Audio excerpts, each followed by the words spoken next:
ओम नमो आदेश. रामकृष्ण हरी. मित्रांनो, कसे आहात सर्वजण? मी एकदम व्यवस्थित आहे. टाळी वाजवावी, घोडी उभा राहावी, वाटही चालावी पंढरीची. टाळी वाजविणे हा विषय मी घेऊन तुमच्या पुढे. टाळी का वाजवावी? टाळी वाजवल्यानंतर माणसामध्ये ज्या 72,000 नाड्या आहेत शरीरात, त्या सक्रिय होतात. आपण जर टाळी वाजवली, अगदी तेज टाळी वाजवायची रोज, सकाळी 3 मिनिटं, संध्याकाळी 3 मिनिटं. टाळी वाजवावी, गुढी उभा राहावी, वाटही चालावी पंढरीची.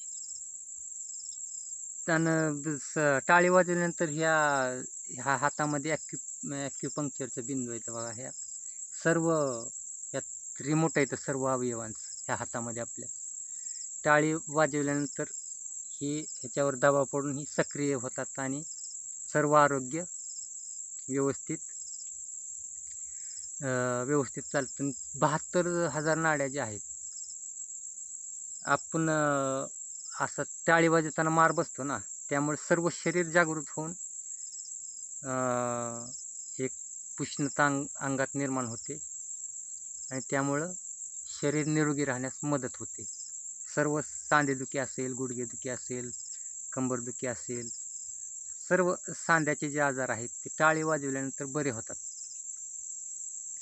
त्यामुळे टाळी वाजवणं हे आपण पूर्वी तो एक अभंग आहे बघा, विठ्ठल नामे वाजविता टाळी, होय होळी महत्पापा. जे आपण पाप केलेले असतील पूर्वजन्मी, ह्या जन्मी, किंवा त्या पापाची सर्व होळी होऊन जाते, भस्मसात होऊन जातात विठ्ठल नामानं. विठ्ठल नाव घेऊन जर टाळी वाजवली तर. आणि दुसरा फायदा म्हणजे 72,000 नाड्या सक्रिय होऊन आपल्याला आरोग्यप्राप्ती होते. हे टाळी वाजविण्याचं टाळी वाजवण्यामागचं एक कारण आहे. त्यामुळे टाळी वाजवलेलं ही अत्यंत आरोग्यासाठी चांगलं आहे. टाळी वाजवावी. गुढी, आपण गुढी बी उभा राहतो बघा, ती गुढी आपल्या दारात आपण उभी केली पाहिजे.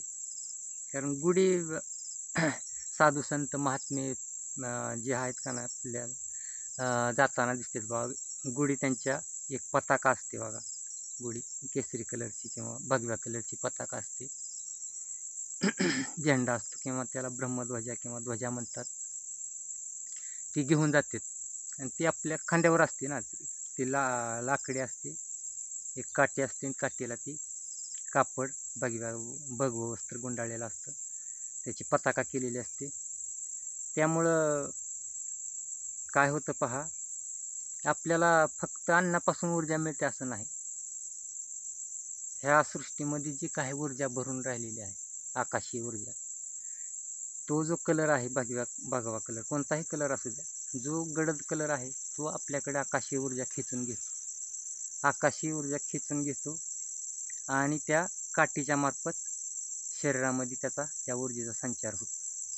त्यामुळे ती उगच विनाकारण ती गुढी पताका घेऊन जात नाही. ती कुठेही आपल्या वारकरी संप्रदायात बघा, ती प्रत्येक वारकऱ्याकडे ती पताका असतेच बघा.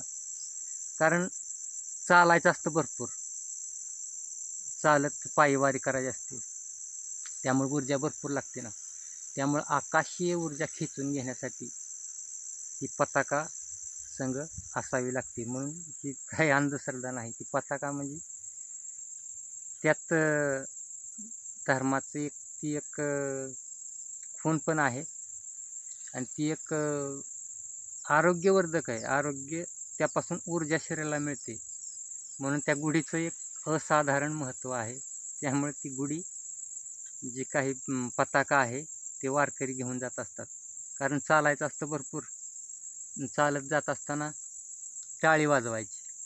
टाळीनं शरीर सक्रिय राहते आणि त्या पताकेमधनं ऊर्जा शरीराला मिळते. त्या ध्वजेमधून, ती केसरी कलरची जी ध्वजा आहे, त्या ध्वजा, जी आकाशीय ऊर्जा आहे वातावरणात, ती सूर्यकिरणाबरोबर आकाशीय ऊर्जा बी येत असते आणि त्या त्या पताक्याच्या जे कापड आहे, वस्त्र आहे, त्या वस्त्रात ती प्रवेश करते.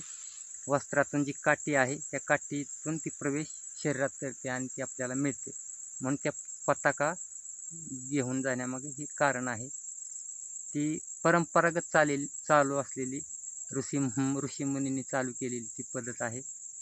त्यामुळे ती पताकेचं अनन्यसाधारण महत्त्व आहे आणि टाळे वाजवण्याचंही अनन्यसाधारण महत्त्व आहे. एवढंच मला ह्या भागात सांगायचं होतं. व्हिडिओ आवडल्यास लाईक, शेअर, सबस्क्राईब अवश्य करा. धन्यवाद. रामकृष्ण हरी. ओम नमो आदेश.